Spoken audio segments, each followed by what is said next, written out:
A cirurgia bariátrica é realizada para reduzir o estômago e, como consequência, a perda de peso. O Diário Oficial da União anunciou que esse procedimento fará parte das cirurgias realizadas pelo SUS, porém será necessário o paciente cumprir com alguns requisitos. De acordo com a Sociedade Brasileira de Cirurgia Bariátrica e Metabólica, a taxa de mortalidade média da cirurgia de redução de estômago, conhecida por bariátrica, por videolaparoscopia é menor do que a da cirurgia aberta. A inclusão desse procedimento no rol de cirurgias no SUS foi uma recomendação da Comissão Nacional de Incorporações de Tecnologia e publicada no Diário Oficial da União desta quarta-feira, dia 1º de fevereiro. Mas, para ser submetido à cirurgia pelo SUS, o paciente precisa preencher alguns pré-requisitos, como ter o índice de massa corporal, o IMC, igual ou maior do que 50. Quem tiver o IMC maior ou igual a 40 vai ganhar direito ao procedimento se tratamentos anteriores feitos por 2 anos não deram certo. Além disso, a cirurgia abrange também pessoas com IMC maior do que 35, se associado com problemas cardiovasculares, diabetes, hipertensão, apneia do sono e dores articulares degenerativas. A procura por tratamentos estéticos na última década cresceu 186%, quase 20% ao ano. A novidade é que agora os dentistas vão poder fazer o uso da toxina botulínica no campo estético. De acordo com o Senac, o Brasil, desde 2012, já tem mais de 1 milhão de esteticistas. E uma outra novidade é que agora os dentistas também podem fazer esse tipo de tratamento estético. De acordo com uma lei de setembro de 2016, o dentista está habilitado para fazer a utilização de botox tanto para fins terapêuticos quanto para fins estéticos. Segundo dados divulgados pela Associação Brasileira de Higiene Pessoal, Perfumaria e Cosméticos, em 2014 registrou um crescimento de 11%.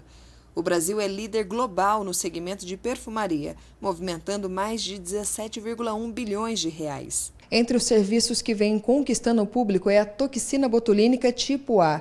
É uma das substâncias mais importantes no campo do rejuvenescimento facial. É isso mesmo, doutora? Sim, tanto do rejuvenescimento facial para fim estético, como também para fins terapêuticos. A toxina pode ser utilizada também para fins terapêuticos, como, por exemplo, para o bruxismo, que é o nosso apertamento, é a utilização da toxina no músculo masseter. A toxina faz o relaxamento desse músculo, permitindo que o bruxismo seja aliviado. Também a cialorreia para pacientes que têm muita salivação. A toxina é utilizada para casos assim também, aplicada diretamente nas glândulas salivares. Ela pode ser utilizada para pacientes que têm ronco. Ela pode ser utilizada também para pacientes que têm muita dor em articulação, que é a nossa ATM, articulação temporomandibular. Ela pode ser utilizada para pacientes que têm dores sem causa e consequência, que o dentista está apto a fazer a utilização no é um ciclo de dor que a gente chama. A gente usa em masseter, no músculo temporal, no músculo occipital e no músculo trapézio, aliviando todas essas tensões musculares, que é isso que a toxina faz. Normalmente, as aplicações duram cerca de 4 a 6 meses, quando os efeitos da toxina botulínica começam a desaparecer. Os músculos reagem e as rugas reaparecem. Realmente, a expressão vai ressurgindo. Ela vem reaparecendo conforme a toxina é eliminada pelo organismo. Mas um paciente que faz a utilização da toxina constantemente, faz reaplicações, novas aplicações, o que essa toxina é capaz de fazer?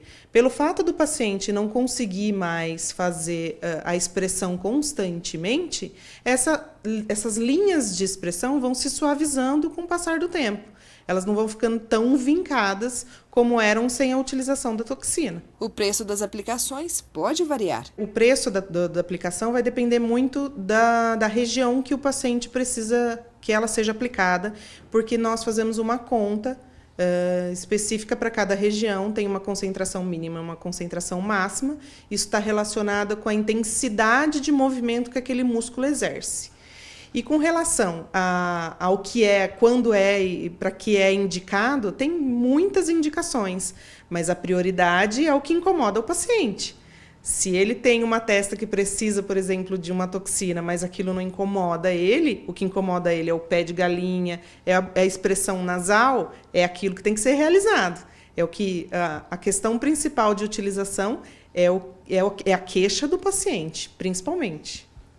A produção industrial brasileira sofreu uma queda em 2016, a terceira pior nos últimos 14 anos. Porém, o ano de 2017 já começou a dar bons resultados e a perspectiva é que a produção cresça pelo menos 1%. A produção da indústria brasileira terminou 2016 com queda acumulada de 6,6%. É o terceiro pior resultado da indústria em toda a série histórica, que começou em 2002 e também a terceira queda anual seguida. No ano passado, a maioria dos segmentos da indústria mostraram resultados negativos. Os destaques ficam com as indústrias extrativas, de combustíveis e de veículos. O motivo é a recessão, que faz com que a demanda interna caia e os investimentos praticamente desapareçam. Enquanto isso, na outra ponta, as maiores influências positivas partiram de produtos alimentícios e de produtos de papel. De acordo com os dados da Confederação Nacional da Indústria, o faturamento real da indústria também caiu, uma queda de mais de 12% na comparação anual. Para a entidade, são alguns sinais de que a indústria brasileira bateu o fundo do poço. Mas se o brasileiro não desiste nunca, a confiança dos empresários da indústria iniciou o ano em alta. De acordo com a Fundação Getúlio Vargas, eles estão mais otimistas com a situação atual e com boas expectativas para os próximos meses. Já o Banco Central mostra que a expectativa dos economistas é mais cautelosa. O mercado espera que a produção industrial cresça 1% neste ano e pouco mais de 2% no ano que vem. Acompanhe outras notícias da nossa região no plantão da redação. Uma cerimônia do 5º Batalhão da Infantaria Leve de Lorena homenageou os 18 militares mortos no terremoto no Haiti em janeiro de 2010. Destes, 10 oficiais serviram no Batalhão de Lorena. Na ocasião, o evento oficializou a ida de pelo menos 150 militares que deixarão o país para representar o Brasil na missão de paz. Eu estive lá, acompanhe. Em 12 de janeiro de 2010, o terremoto no Haiti destruiu a capital Porto Príncipe. Segundo o Comitê Internacional da Cruz Vermelha, a catástrofe deixou cerca de 3 milhões de vítimas. O governo estipulou mais de 200 mil mortos, sendo 18 do Exército Brasileiro. Desses, 10 eram do Batalhão de Lorena. No último dia 3, o 5º Batalhão de Infantaria Leve prestou as homenagens a esses heróis. No primeiro momento, um culto ecumênico e após uma formatura de um grupo militares. Um a um, os nomes foram lembrados. A primeira vez que eu participo da homenagem que já vem sendo realizada desde o ocorrido, em 2010. É uma homenagem que nós procuramos manter como uma referência e uma reverência ao espírito, ao exemplo desses nossos heróis, 18 ao todo no Exército Brasileiro e 10 aqui do Regimento Itororó, filhos dessa região. A reverência ao que foram em vida como pessoas, junto aos seus familiares que estão sempre presentes e como soldados, cumpriram a sua missão, dedicando a própria vida ao cumprimento da mesma, em nome do Exército, em nome do país e em prol da nação haitiana. A mãe do cabo Felipe e do sargento Rodrigo falam com orgulho dos filhos. A tragédia aconteceu 3 dias antes do retorno deles para o Brasil. Dá muito orgulho, né? A gente já tinha orgulho dos nossos filhos. Na época, antes de ir, eles se sentiam orgulhosos, né? Eles estavam todos radiantes, felizes, orgulhosos, né, de ir. E nós, como pais, a gente tinha um pouco de preocupação, né?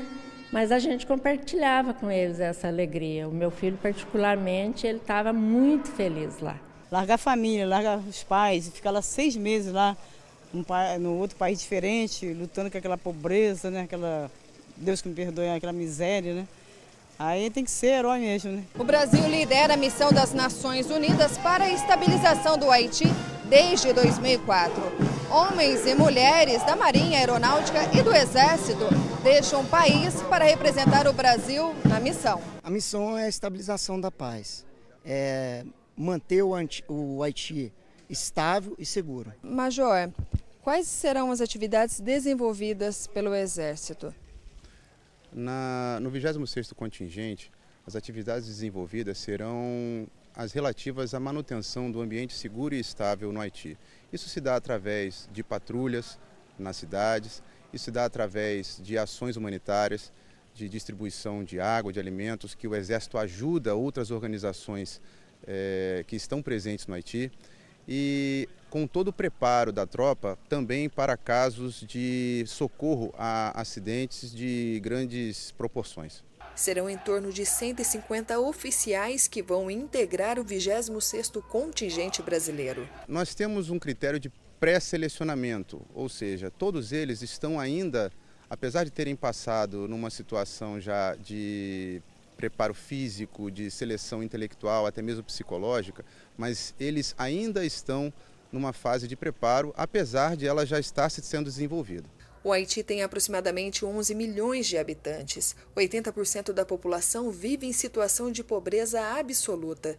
O general Mário explica que o Conselho de Segurança da ONU deve decidir se haverá o fim da missão naquele país. Nós vemos que o momento no Haiti, ele está passando por uma transição. Tivemos agora recentemente as novas eleições, o novo presidente foi eleito e a partir da semana que vem, creio que dia 7, vai ser empossado, e a partir daí, talvez é a nossa expectativa também que o Brabate ele passe a dar um outro tipo de assistência, não só a cívico-social, a humanitária, com base em doutrina militar. Também deu uma assistência voltada aos órgãos públicos, às agências privadas do novo governo haitiano, para que daqui a alguns meses, se Deus quiser, eles possam seguir com seus próprios passos.